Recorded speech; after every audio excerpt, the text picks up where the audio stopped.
Thank you again for joining us. We are on episode 8 of Let Your Words Count. And as usual, you have myself, Gary Gann, and Ethan Merriweather. And today we have two additional guests with us. Again, our brother Al from our Mind Forge podcast. Hey, fam. You remember. And then we have brother James with us again. All right, he's been on a couple of episodes with us here as well. So both welcome guests, friends to the podcast. And today's episode 8, we are talking about the word submission.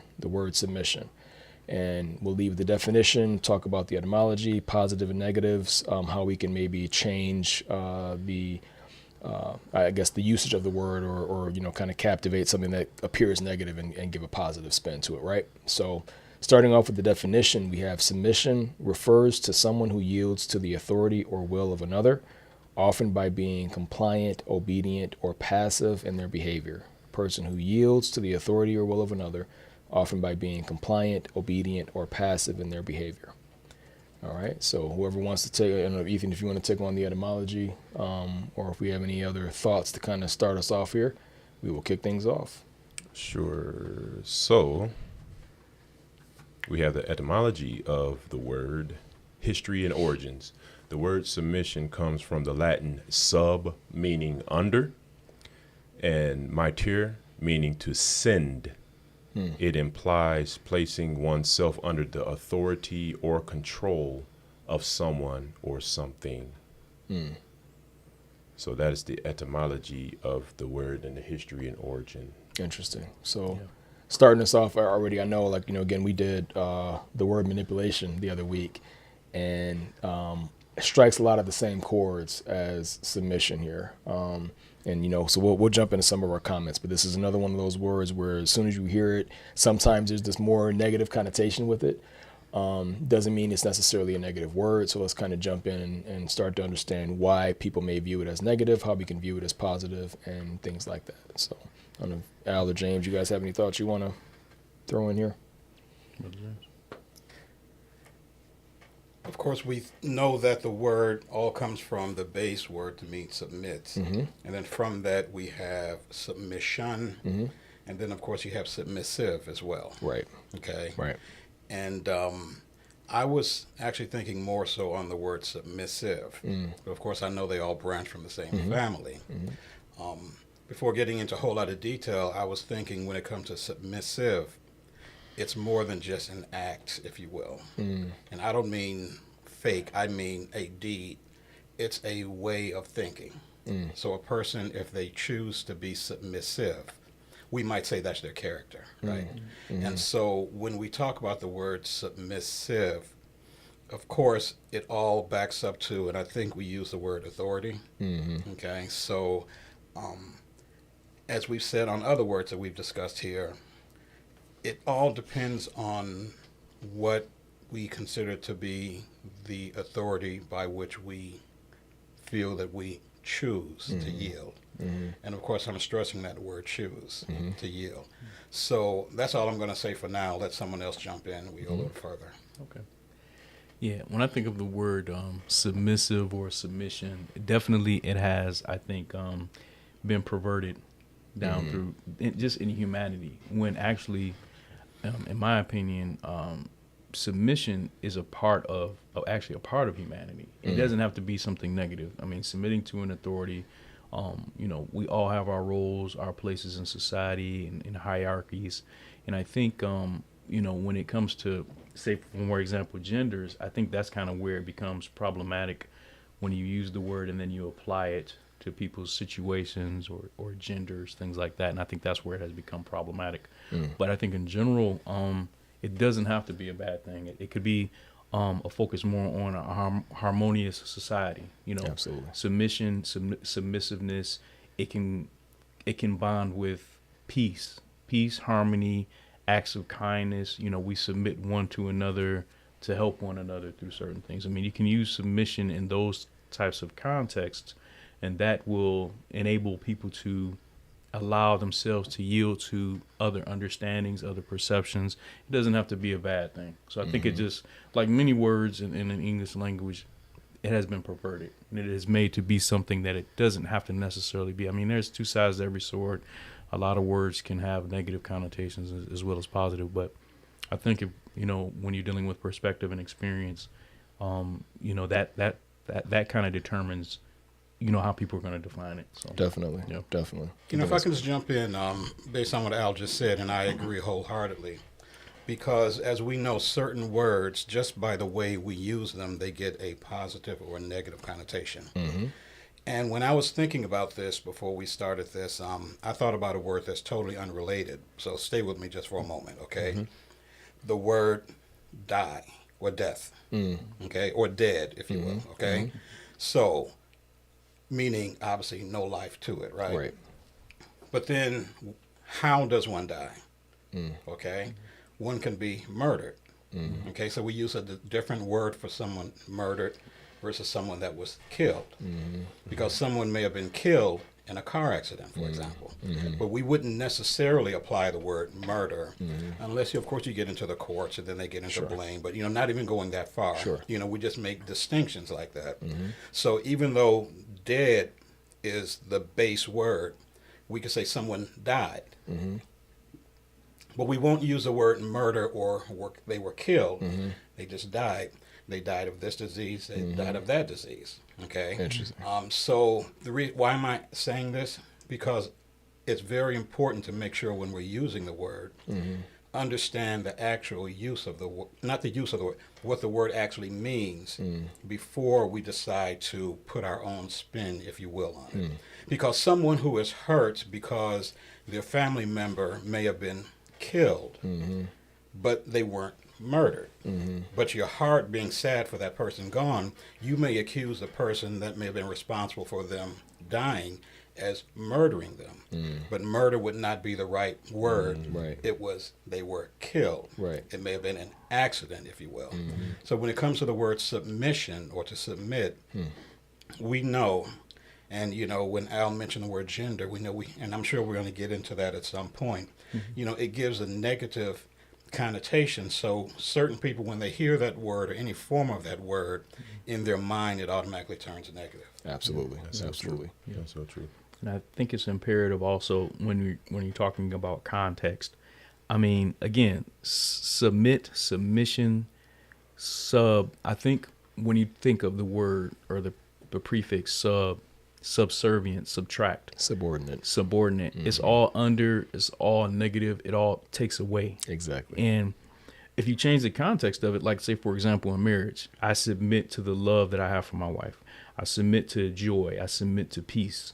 Instead of saying that, I submit to negativity or I give in, once you change the context and the perspective of a word, it can have positive. For sure. Even though you still have the prefix of sub, nobody likes that. Nobody likes sub, being underneath or being, in a subtracted mode. So when you change the context of a word, I think you can always draw a positive from it. Absolutely. So I like for us to dive into that too, right? Because like we said, there is a negative way to apply this word. We like to also dive into how can we look at this word positively. But let's talk about what are some of the aspects of submission or being submissive or to submit to somebody that may take on a negative connotation. I think you brought up, Brother James, one of the most important words for that is choice. If somebody chooses to submit, it's a completely different situation than if they're forced to submit. So I think that's a big part of it. But what other things can we kind of think of that may bring a negative light to submission? Being exploited. So like if you, absolutely, if you like that walks hand in hand with being exploited. Nobody wants to be exploited. Nobody wants to be under a thumb or iron fist or an ideology. So that automatically, you can really bring up negative feelings just by saying, I want you to submit. You know what I'm saying? Or losing a battle and said, I had to submit. I had to tap out. Nobody wants to have to even say that, because even in the word, you don't want to speak that on your own life. You don't want to speak that in your own existence. Yeah. So it's very difficult to say, I submit. And so like when you get into, say, church settings or relationship settings, we as men, we must be careful in saying, you my wife, I need you to submit to my will. A lot of problems. Yeah. It's like sure. It's like profanity. Like it's like speaking profanity. Right, so you have to. That's a word that you really have to tread lightly with, and you have to try and find another. Go to the thesaurus and find a different word. Be creative. Yeah, something with a little bit of sugar. Right. Yeah, a little sugar instead of Right. sub. Absolutely. Yeah. Absolutely. And so you have to be really. And the thing is again, it's also with words. It's about the heart of Beautiful. the person using that word. For sure. You know what I'm saying? Because you can actually use a word that starts with sub. You can use it in love, and you can adjust your tone to Absolutely. help the person be able to understand the meaning of behind the intent of what you're saying. Good point.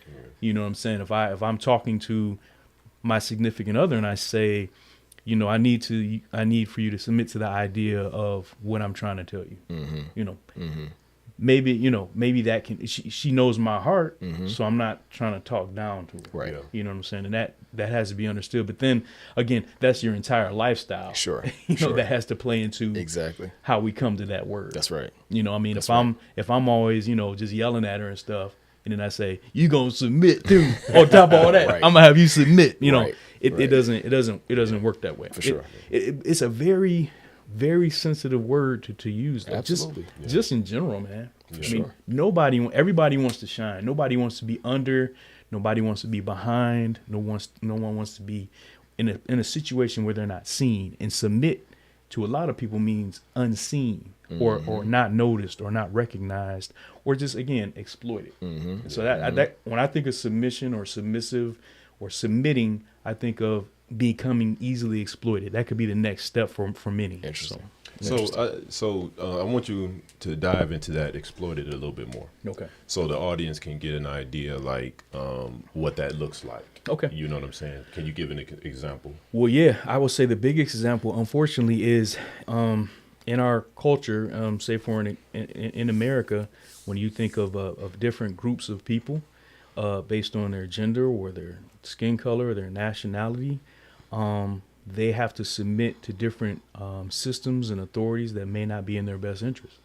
And being forced to submit into that, they get exploited. They get exploited through labor, through how they're treated in different systems and different environments, and it's because they're being forced to do it. Mm-hmm. They didn't willfully say, "Oh, sure, yeah, I'll work 100 hours this week, no problem." I mean, Mm-hmm. I need the money. You know, I'm doing $2 an hour. You know, so like a waitress can be exploited. You know, government workers, auto workers can be exploited because they're in a submissive role where they need something. You need to exchange your time for money. And in that moment, you know, whoever the executives are, whoever management is, they can exploit you for your labor. I mean, you know, children are exploited in that way, labor, you know. And so I think to me, that would be the most overt or outstanding type of exploitation, when you have someone that has to submit, or groups of people that have to submit to a system. And they have to be submissive and they have to be subservient in order to gain something from it. Mm-hmm. That's how you exploit. And as a leader or as a head of government, you can easily exploit people by creating a system, putting a need on them. They need to exchange their time for a means to meet certain goals in their life. You know, that in those actions, which are just basic human needs, you exploit people all the time. Yeah. So that's a good point. I was thinking about when you said exploit, I wanted to kind of think about a word that will go along with that, with submissiveness, and that's like weaponize. Yeah. Like, are you going to weaponize something? You said something earlier, which I thought that was pretty good, that we constantly look at it as a negative, but how can we turn that to be a benefit? That's kind of like how can we turn this submissiveness or the submission to be of a value to someone? But that comes to a mature level of thinking versus an immature level of thinking. Definitely. I think when you're on say, for example, we all have to be a part of something, a system of or being a part of a team or a group, or even in our own family or even in our own household. You know, there has to be someone that leads, and there has to be someone or several people that have to just submit to whatever our plans or our goals are, so that we can get something done. Everybody plays a role. Some people have to submit in their role. And the positive of that is that you create a balance where you get things done, but it is the responsibility of the planner or the person in leadership to just be very respectful, be very cautious in how you're treating the people that are under this plan or these goals. Because if you have people that are submitting to whatever the situation is, whether it's goals that need to be met, productivity or some goal that you need to meet within your household, you set forth ideas, and then we both end up submitting to the idea of what we need to get done, and we get it done. But in that, we're making sure we all treat each other in a harmonious way. Our behaviors to one another are peaceful and fair in submitting to whatever it is we need to do. So I think you can pull out of that a positive aspect, because we're all submitting to something. Yes. We're all submitting to a goal, or we're submitting to the needs that we have in our households or just in our life. We have to meet certain goals. We have certain places we have to be. So I'm submitting to time constraints. I'm submitting to whatever it is I believe I need to do to get something done. And in that, you get the reward of completion. You get the reward of fulfillment because you submitted to something for a time, for a season to get something done. I hope that makes sense. Yeah. Oh, yeah. But in that, as you were talking, I was seeing that there's a difference, obviously, between submission and being submissive. Right. Okay. Exactly. Because, for example, as you were talking, I was thinking, the word came to my mind, commodity. Right. Okay. So there's a commodity involved. Right. We've seen these movies out there, or the series, Game of Thrones, for example. Absolutely. Yes. And you've heard the term, will you bend the knee, right? Mm-hmm. Well, okay. So then those that bend the knee, they're actually submitting. That's right. And they are submitting to authority. But their attitude or their mindset is not being submissive at all. Okay? And so then that's why I'm saying there's a difference between submitting an act versus having a submissive heart or a submissive mindset. And that's where the positivity, I believe, comes in at. Yes. Okay? Yeah. So Interesting. what we talk about is and that's why the word has such a negative connotation, because it gets used where the commodity is your safety, or, if it's in a household, one person may control the checkbook, so to speak, and so in you submitting, you get to do this. And so the person goes along, but they're not necessarily having a submissive mindset. Right. And so when we try to bring positivity into it, the question is, how do you create an atmosphere so that those who are submitting are doing it willingly because they have a submissive mindset? Right. Okay. So then, how do you create that? So you create it when the commodity is something that the person truly values, and it is a positive. So, for example, if you want someone to follow you, and you know that they have the option not to follow you, then you deal with them in such a way where they willingly follow you. So then now you create the value that they see is going to benefit them, so that now they don't even necessarily see it as submitting, as in I'm lower than you. They see the benefit. So yes, they see that maybe they aren't the originator of the benefit, but they see from you they can receive the benefit. I love it. And so then now take that into the household, and you mentioned church already.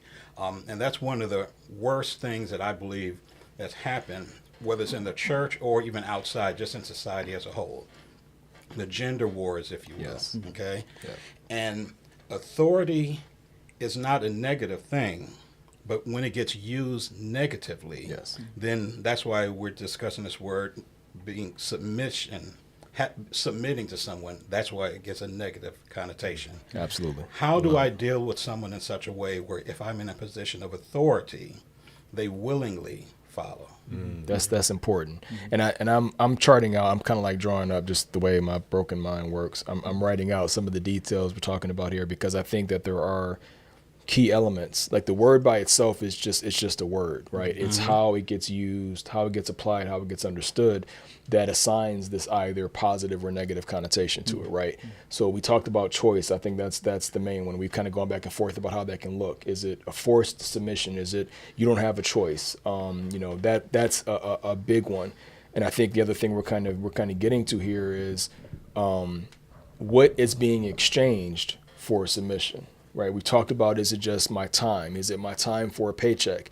Is it that I have to join you and let you mention, is the heart in it, right? Am I going to have to make my mindset and my heart conditioned where I see you as a leader and am willfully in choosing to follow you as a leader, right?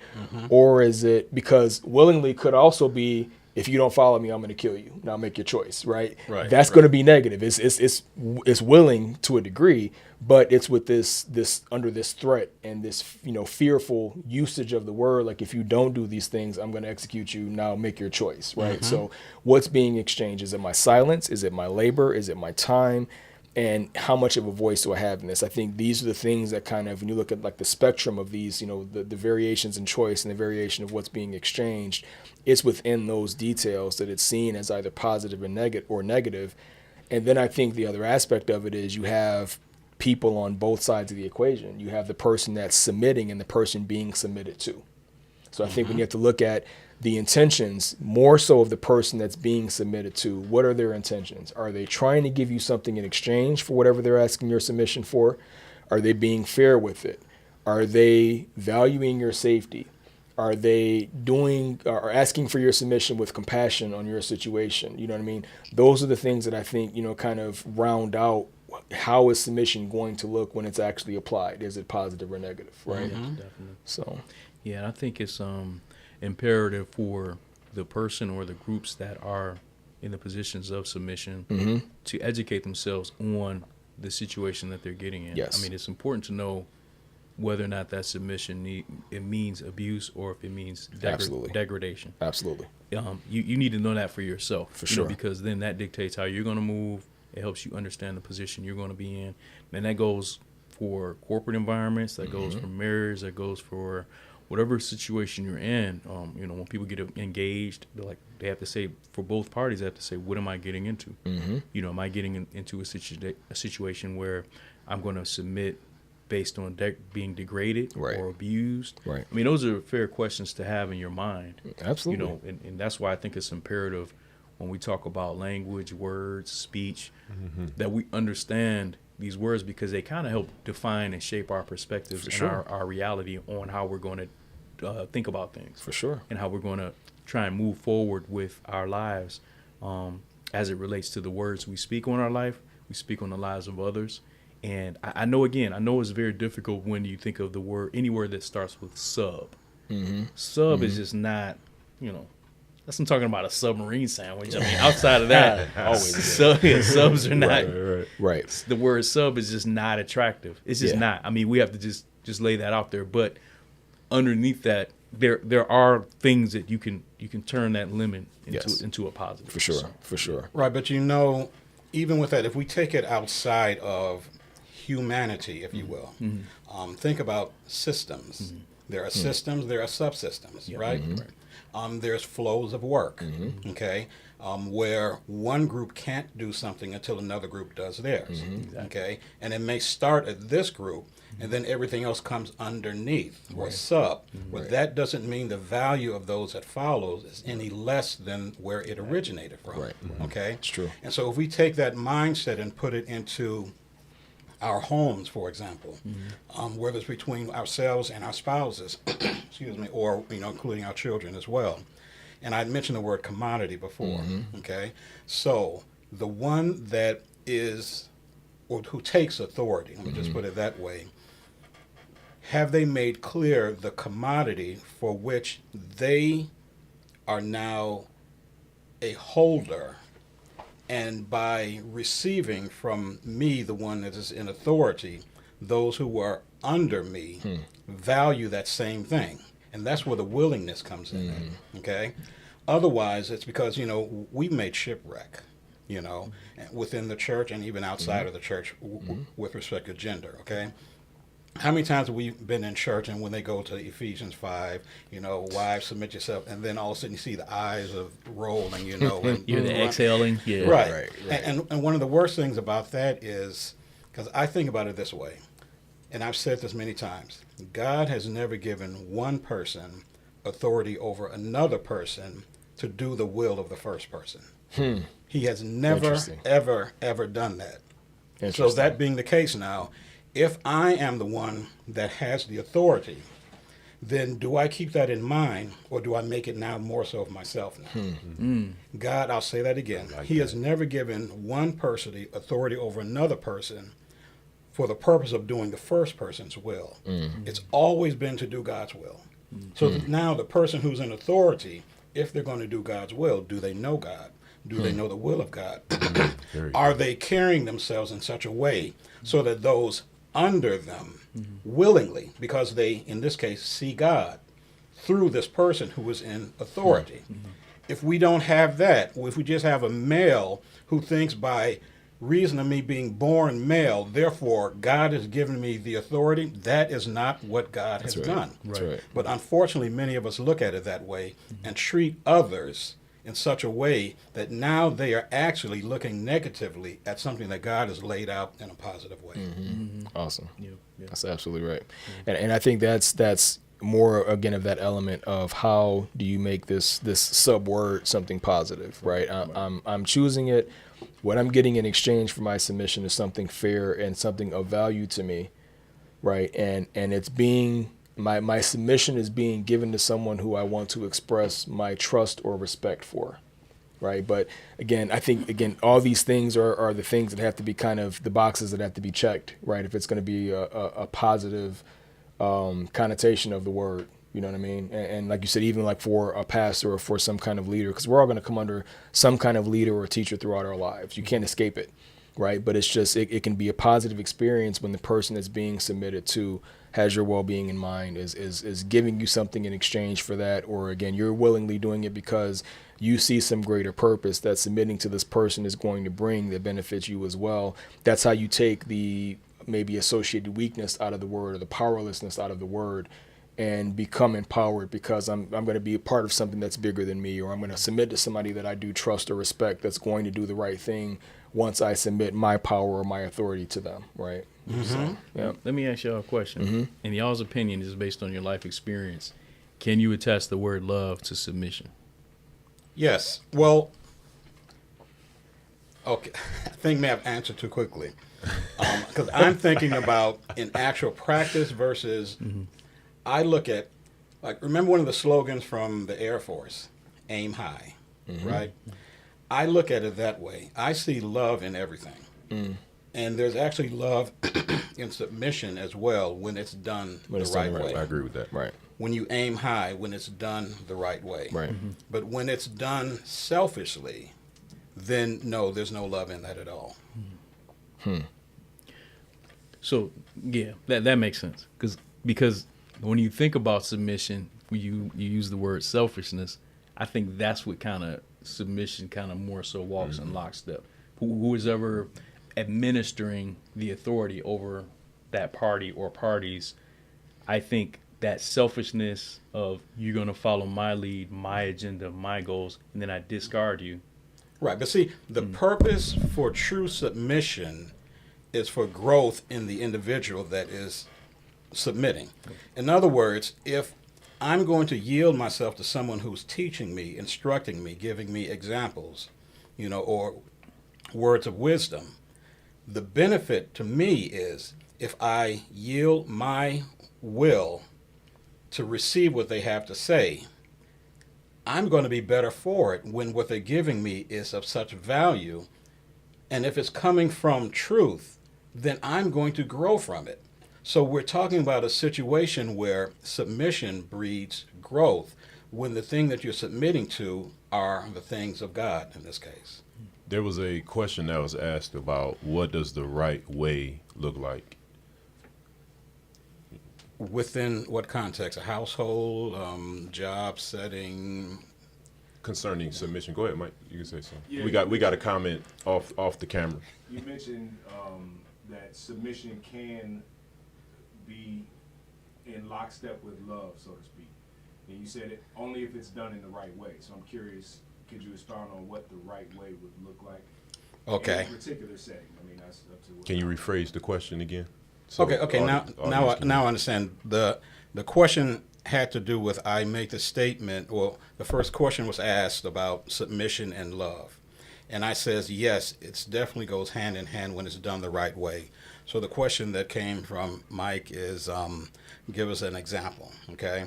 And, I mentioned a while back, aim high, and I know we don't necessarily try to turn this into a Bible class, right?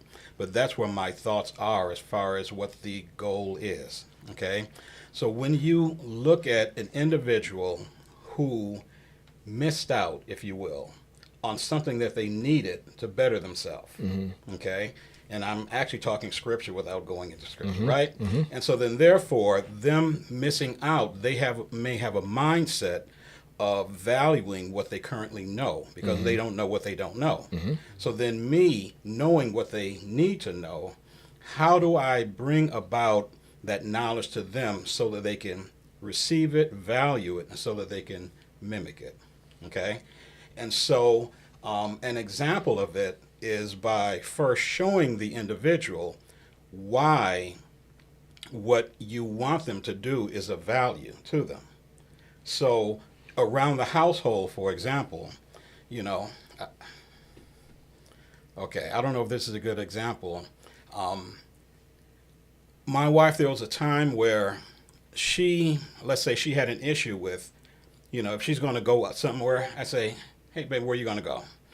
And there was a time where there was a mindset where it's like, well, I'm grown, I don't need to, I'm not a child, I'm responsible, right? But then after a while, she came back to me and told me, she says, now I understand why. She says, I understand that you weren't trying to control me. It was that you being in the position that you're in, it benefited you to understand where everyone is. So that my using the wisdom and knowledge that I have, if they say I'm going to go such and such a place, even if I'm not going to say, no, I don't want you to go there, I may say, be careful where be mindful of this here. You go here, I know of this, that, and the other, okay? That's the type of thing. And so then when she saw that, her eyes came open, and so now she will call me and she'll tell me where she's going. But from her standpoint, it's not that, oh, I'm doing it because he's making me do it. She sees the value in it. She sees that now she can go here and there because I'm not keeping strings on her, so to speak. But at the same time, there's a comfort in her knowing that I know where she is. Okay, so I don't know if that's answering the question or not. That's excellent. I mean, that really covers some of the things I was stating earlier about the person that is submitting to whatever situation or system. If they know the heart of the situation or the heart of the person, then they further understand. Because even my wife, she always tells me when I leave the house, be careful.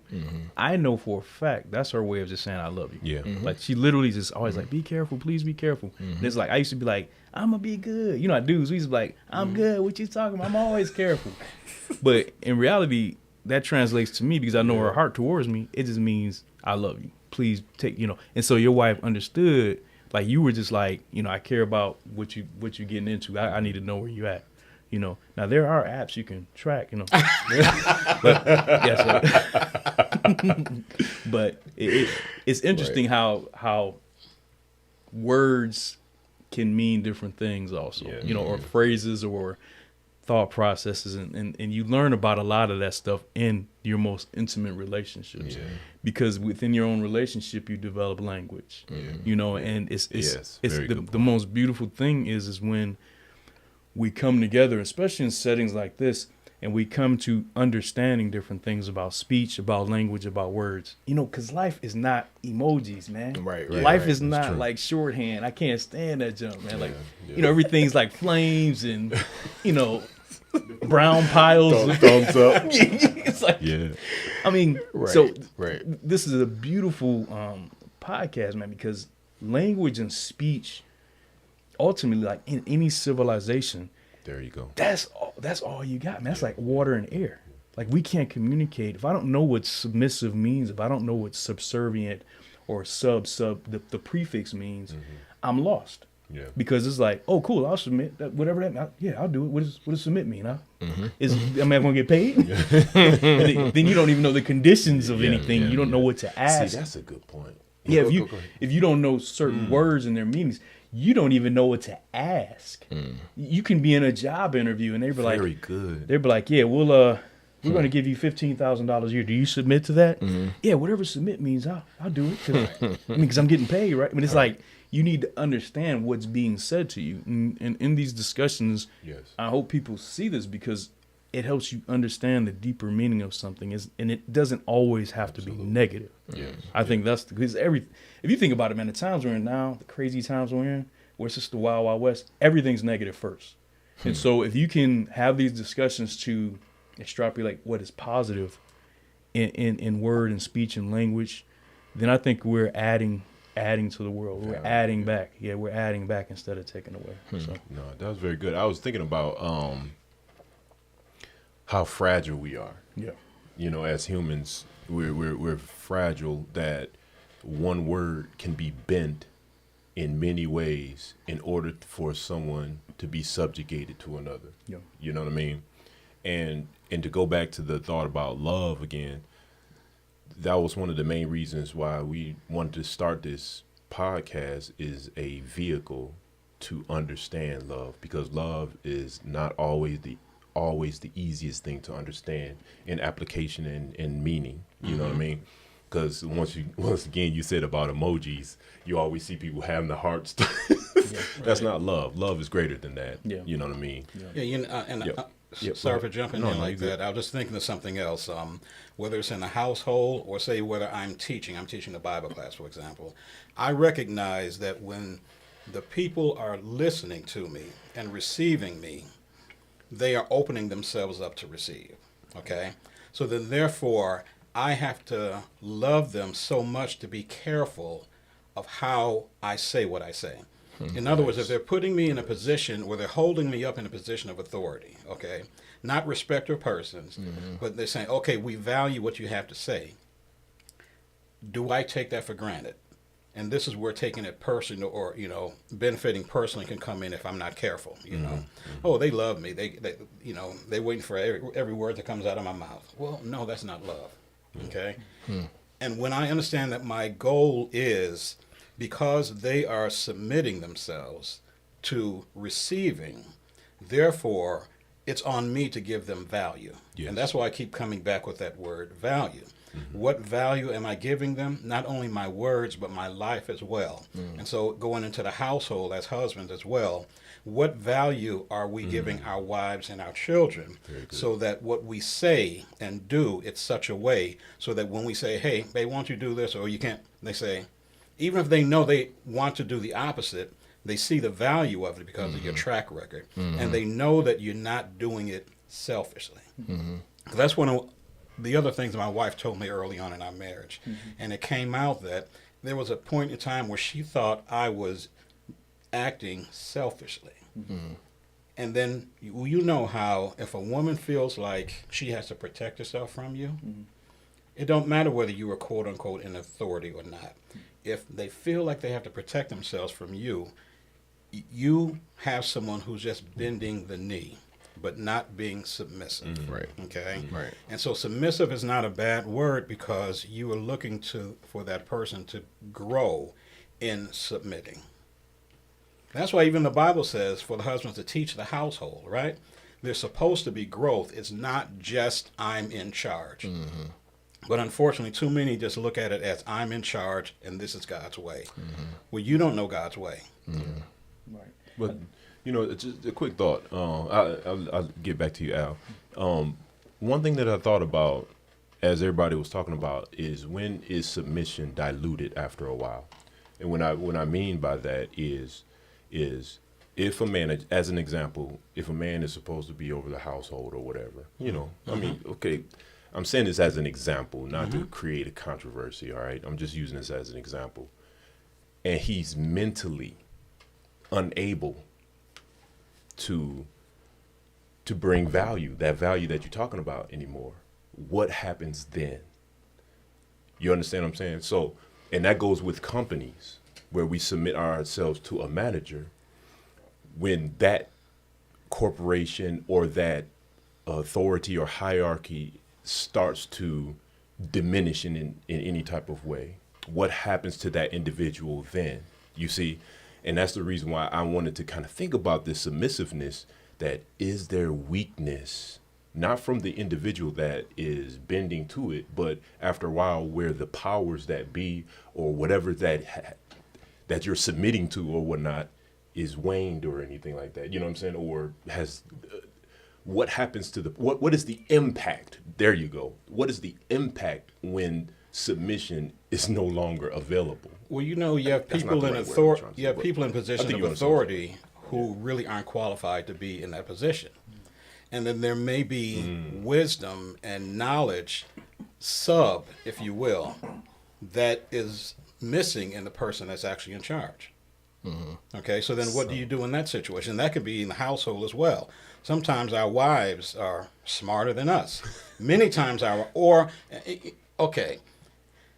if we treat those that are under us as not having value because they're under, we're missing the point. Yeah, Absolutely. Okay. absolutely, 100%. So the wisdom that should come from this is understanding that if those who are under can benefit me, then why not receive that benefit? You know, the scripture says, Very submitting good. yourselves one to another. And I know that there are those that think, well, that doesn't mean husbands and wife, but that's another subject altogether. But I'll just put it this way. I'll say, when you see value, then you should value that value, if I can put it that way. And if it comes from, I mean, you know, that movie just came to my mind, the one with Denzel Washington and the trained runaway. Remember that one? And how he had all the experience, and then the other guy, I forget the actor's name, he was in charge, but he was fresh. He was with the company a year, right? But yet Denzel had all the experience, but he wasn't in charge. And so those that are not in charge can learn. You know, when I was in the military, that was one of the things. You have chief petty officers, right? And first class petty officers. I was in the Navy. And I had to understand right away, they've been doing this long before I got here, right? And so here I am, fresh out of, you know, schooling before. And now, yes, I'm the division officer. I'm in charge. But I was smart enough to know these guys have been running this long before I got here. So then, therefore, even though I know they're submitting to me because of authority, but yet I had to really submit to them to gain from them so that they can yield to my positional authority. Yeah, I think when dealing with submission and submissiveness, the person in authority and then the ones that are submitting, there has to be wisdom on both sides. I mean, because as an authoritarian or someone in a position of authority, I mean, you can be drained, because if you don't have the wisdom to understand your position and then the subordinate's position, that's how those failures come into play. Where like you were saying, it was where submission becomes waned, or because people aren't believing in the goal or the situation that they're in anymore. And I think that's where submission is out the door. So we're not submitting to this mess. We're out of here. This company's going to fail because you don't understand that your base is what that's really what, as a person in authority, you have to submit to the system that you're in or the system that you create in order for it to work. I mean, you're not above the system that you're in. You're not above the company. I mean, if your company has a board and they're public, they can get you out of there. Yeah. So if you have to use wisdom as a subordinate as a person that's in authority. Man. Absolutely. Yeah, and I think that's with any word or any situation that you're in dealing with submitting or submissiveness. Wisdom has to go along with it, because if it's not, that's where things fall off the tracks really fast. Totally agree with that. I remember there was a time, you know, in the scripture when you was talking about Ephesians, submit to the. I was thinking about another thing about what Paul said about who is sufficient for these things. That I speak life to them, life, and death to death. He said, who is sufficient for these things? And it's kind of like one of those things where you can look at submission as one of those things that I have my children. They look up to me as a father, right? They're actually submitting to my words when I come to them and when I ask them to go clean up their room, take a shower, take a bath, you know, take out the trash and different things like that.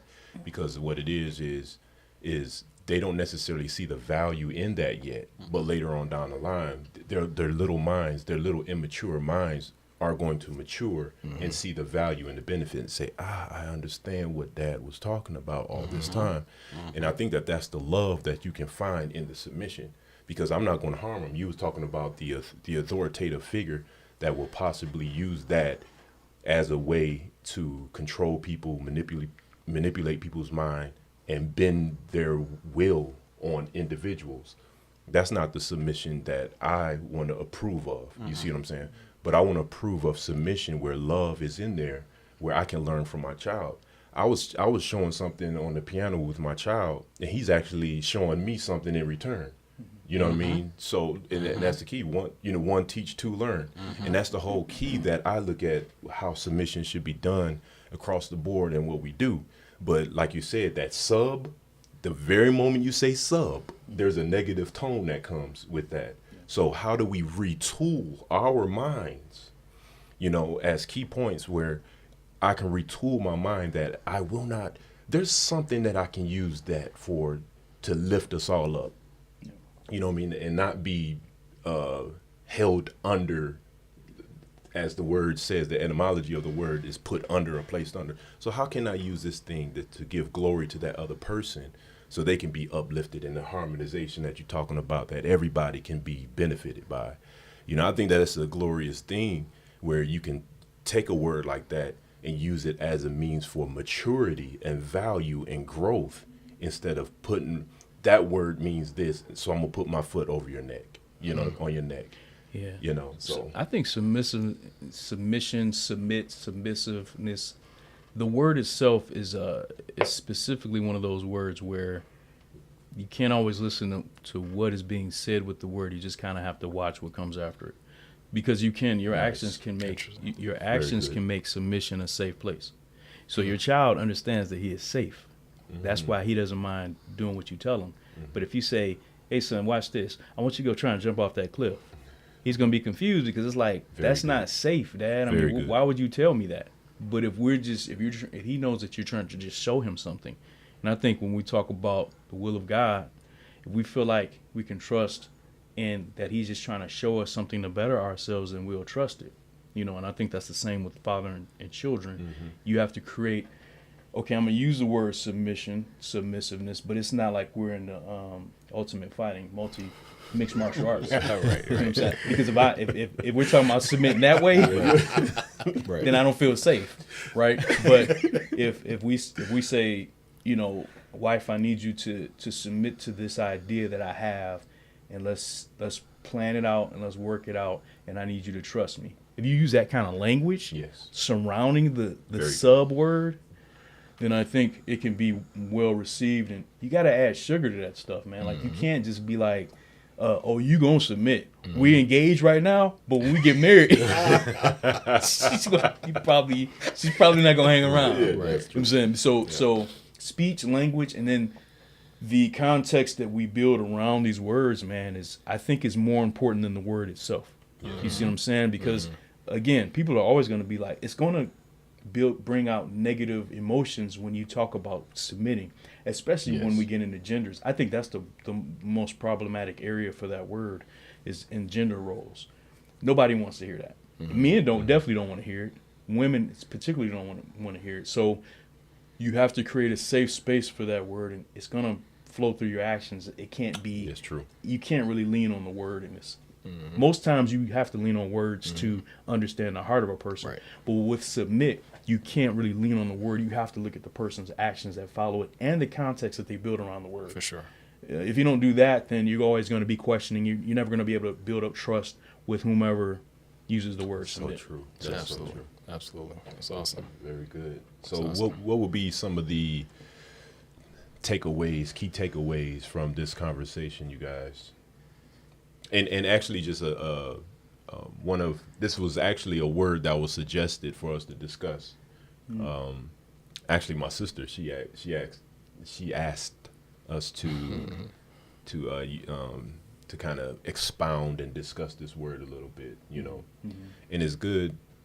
I want to get some ladies in a conversation one day, because it's good to see their point of view, and try to understand, like, what do they feel? A lot of times, we as men, we get together and we discuss these topics or whatnot, but from our worldview, but I would like to see from their worldview, what is the impact of that word, That would you know be what I awesome. mean? So, Yeah, that would be awesome. yeah. So what do you guys think the key takeaways were? I wrote a couple of things here.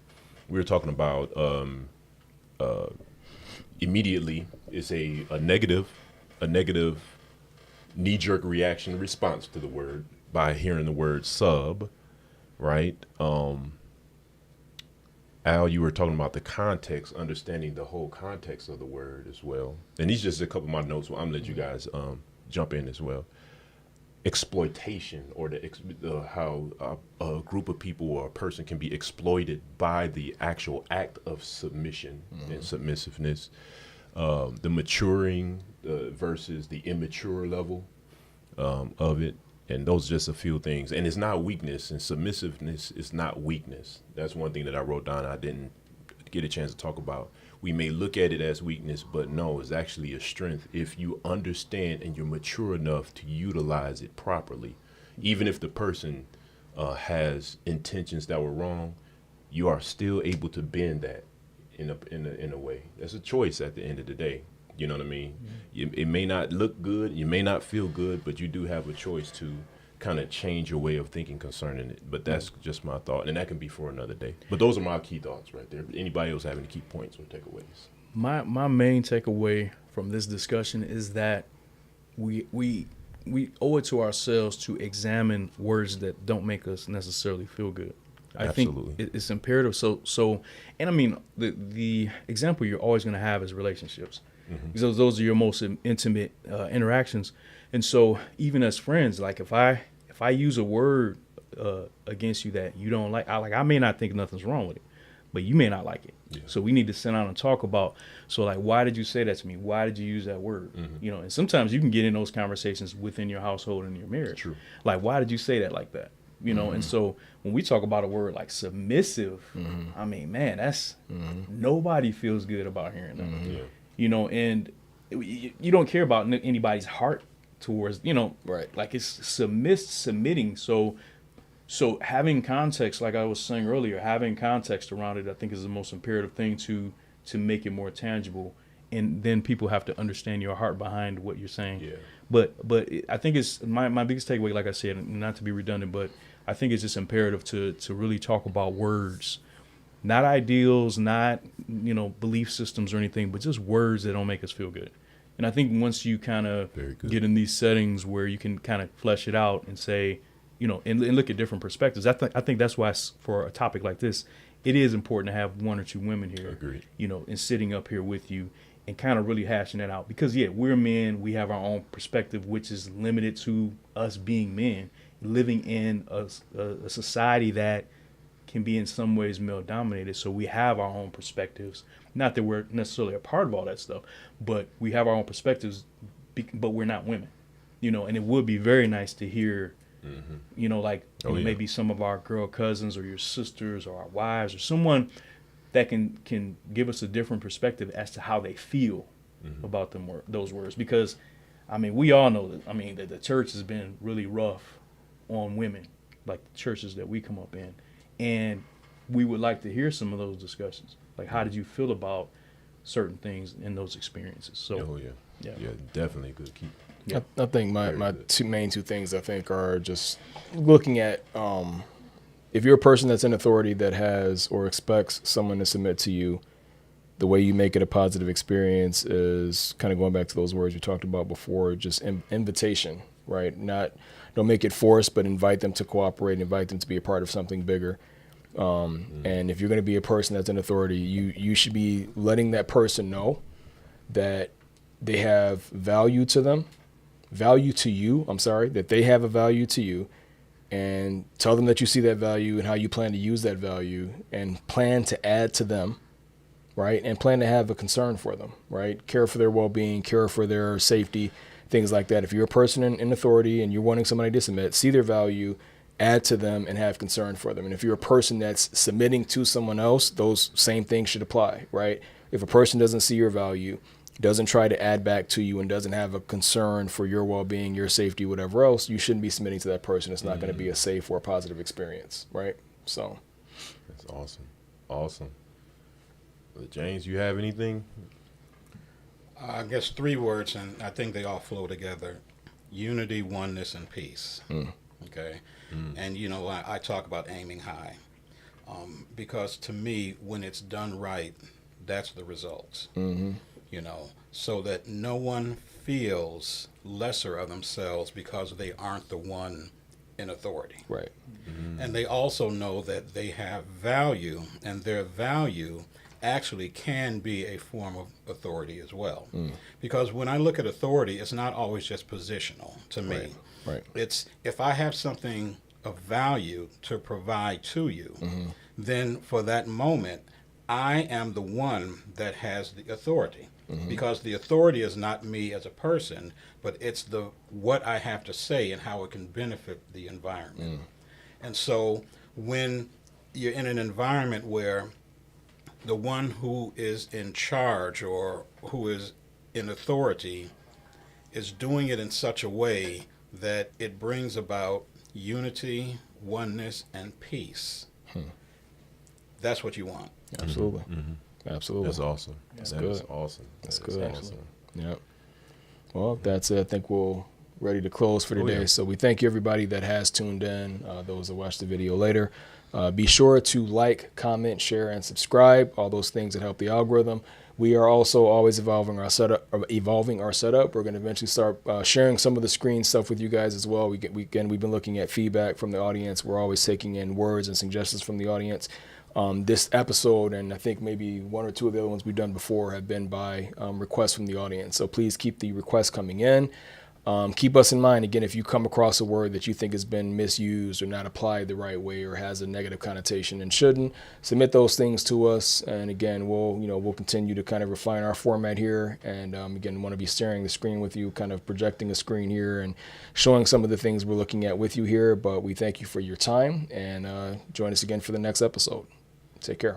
Take care.